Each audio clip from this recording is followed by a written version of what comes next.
ये सनम हर जाई काहे गइलू भुलाई। ये सनम हर जाई काहे गइलू भुलाई। खाके कसम क्रिया तब कैलू सगाई।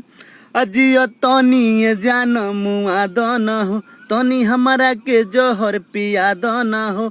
आज चिता सजी हमार हमार, लगा दो चिता में आग, आशिक मिली ना तोहार।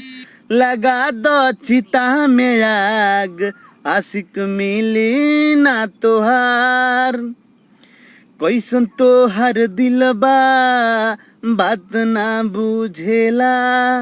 आशिक तोर तड़पेला तो के निक लगेला।